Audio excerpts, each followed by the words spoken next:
Where's the ATM card? Let me take care of it, Sam told me, his smug grin giving away his intentions as I struggled through cancer treatment and a hospital stay. His expression spoke volumes now that he had control of the card. I replied, just so you're aware, there's $500,000 in it. Handle it wisely. I trusted him, not only as my husband but also as part of my plan. I revealed where the card was, knowing the risks but determined to turn things in my favor. When I returned home, hoping to gather some personal items, I found a divorce application waiting on the table, proof of my worst fears. The ATM card was gone, the scheme was working. To the outside world, it might have seemed like the end, but for me, it was only the start of my revenge. I'm Emma, a housewife in my 40s. At first, Sam and I had a peaceful marriage, but that quickly changed when I learned who he truly was. His deception began just 2 months into our marriage. He presented himself as the perfect, caring husband, but his belief that a wife's role was to always put her husband first revealed his toxic personality. Sam constantly belittled me, thinking I should always cater to his needs. You should always listen to your husband, he'd say. If I failed to meet his demands, he'd insult me, saying, you can't even listen to your husband? You're a failure as a wife. He also insisted on certain household tasks, like washing his clothes separately and cleaning his room first, no matter how unreasonable. Even meals were dictated by his ever-changing whims. A wife's duty is to serve whatever her husband wants to eat, he'd say, rejecting dishes he'd once enjoyed if they didn't suit his mood. It was absurd. Yes, I was Sam's wife, but I wasn't a mind reader. If he didn't feel like eating something, he could simply tell me, but instead, he expected me to guess his desires. It made living with him increasingly difficult. I grew weary of his tantrums. It became unbearable, but I couldn't ignore his demands completely because each mistake I made seemed to make things worse at home, driving a wedge between us. Living under such pressure was taking its toll. One day, while doing chores, I suddenly lost consciousness, collapsing loudly enough to catch the attention of a concerned neighbor. They contacted the building manager, who found me and called for an ambulance. I regained consciousness in the hospital and was immediately admitted for tests. My hopes that nothing serious was wrong were shattered when I was diagnosed with cancer. Whether stress played a role or not, I was left dizzy and unable to stand. A nurse had to support me as I sat. The doctor advised me to contact family members. I tried calling my parents, but my mother had passed away years ago, and my father, who lived 3 hours away with my brother and his wife, couldn't come quickly. I called Sam but only reached his voicemail. I left a message, realizing he had likely turned off notifications for me, meaning he wouldn't notice it promptly. Though I could have retrieved my belongings myself, the doctor advised against it, so I reluctantly gave up on the idea. Hours later, Sam finally contacted me with a brief message, I'll come to the hospital tomorrow. Wait for me. There was no concern for my well-being in his words, and I wasn't sure if he'd even bring my things. His indifference felt like a heavy weight.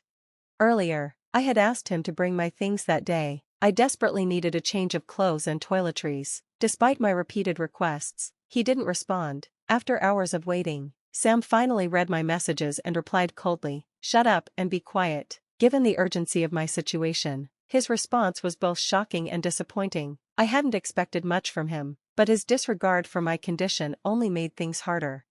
The next day, just as promised, Sam showed up around noon. You look better than I thought, he casually remarked. I expected you to be more frail. His words angered me.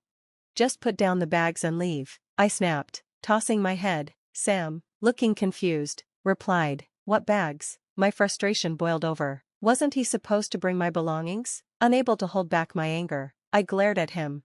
Why are you here if you didn't bring my things? There's no point in you being here, I said. I had another errand, Sam responded, sounding puzzled. Another errand? What do you mean? I asked, exhausted and anxious. Sam hesitated, seemingly unsure of how to respond. If you have something to say, just say it, I urged him. With a smug laugh, Sam finally revealed his true purpose. Where's the ATM card? Let me take care of it, trust me. At last, his reason for showing up became clear. He had come to claim control of the ATM card and take our savings for himself. His selfishness, even in this moment, was maddening, yet he stood there, grinning as if everything was going according to his plan. I couldn't stand it anymore, so I decided to act. There's $500,000 in there, handle it well, I said firmly. Sam's face showed a mix of surprise and delight. To put it into perspective, both Sam and I had been regular office workers before marriage, never seeing such wealth. So where did the money come from?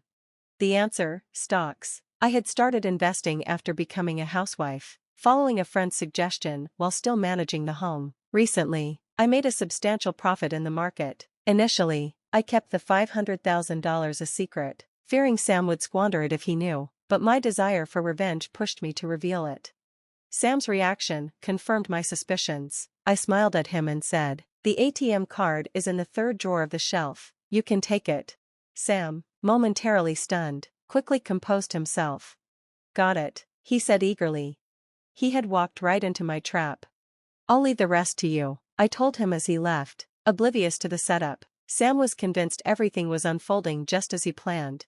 But withdrawing such a large sum wasn't going to be straightforward. Luckily, it was a holiday, and the bank was closed. Sam, occupied with work the following day, would likely wait until evening to try withdrawing the money, giving me enough time to put my plan into action. After speaking with my doctor, I was granted permission to leave the hospital for a short time. Tomorrow, my revenge would unfold. Unable to wait any longer, I decided to return home to collect my things, but that was just a cover. My true goal was something else. I knew Sam would be at work, leaving the house empty. As soon as I entered, I saw two papers on the living room table, a divorce application and a hastily written note. "Sorry things turned out this way, but let's get a divorce. Please fill out and submit the application." The note read. I checked the shelf and confirmed my suspicion. The ATM card was gone. Sam had taken it. Normally, someone would feel upset about such a significant amount being stolen, but I couldn't suppress a smile. Mission accomplished, I muttered to myself. If Sam had been there, he would have been livid, wondering what I meant.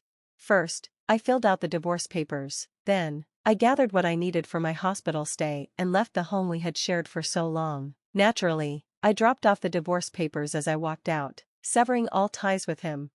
At the hospital, I prepared for what was to come, having important conversations with my doctor. Later, as I relaxed in my room, I noticed several missed calls from Sam, along with texts asking how to access the money. Not wanting to disturb my roommate, I moved to the common area, where phone calls were allowed, and returned his call.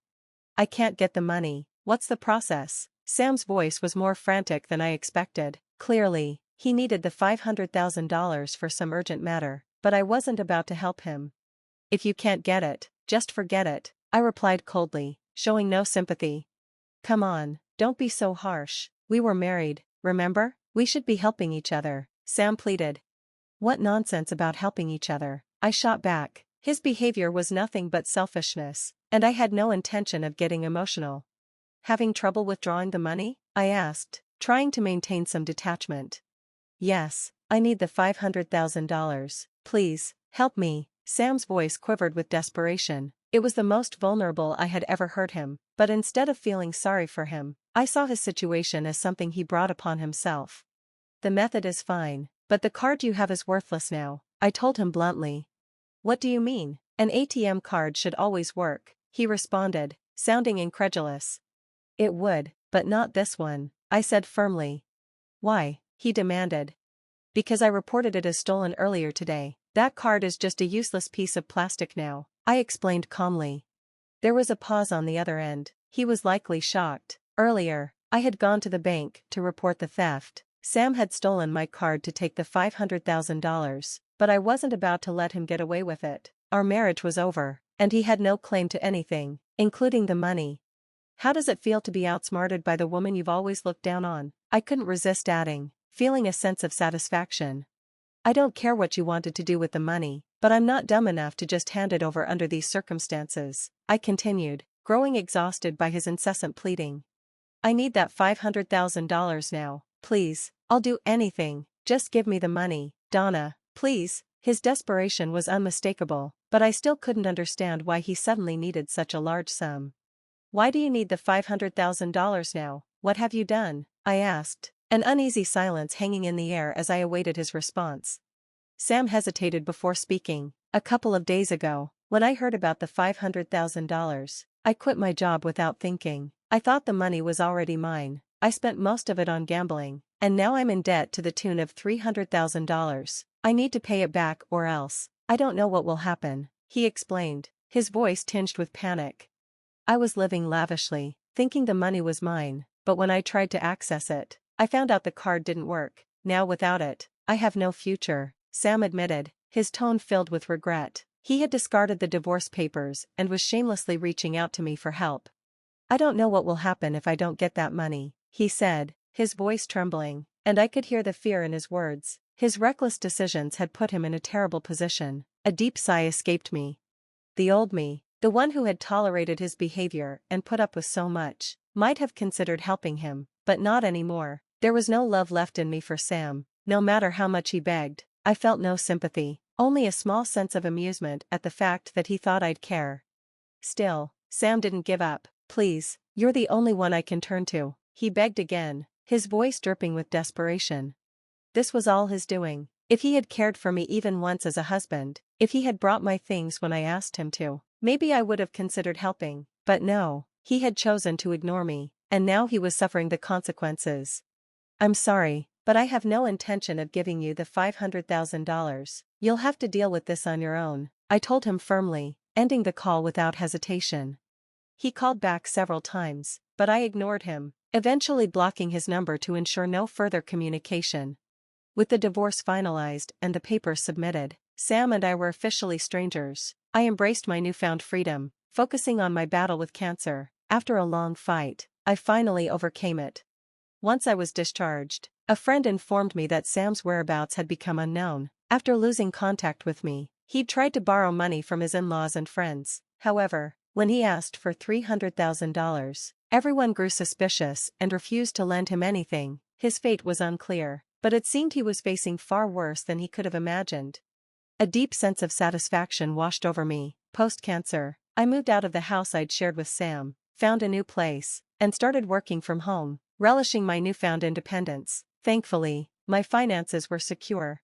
Occasionally, friends asked if I planned to find new love, but given everything I had endured with Sam, I had no interest in remarriage. The freedom of living alone was all I needed. Thanks for watching, and I'll see you again in the next video. Stay amazed.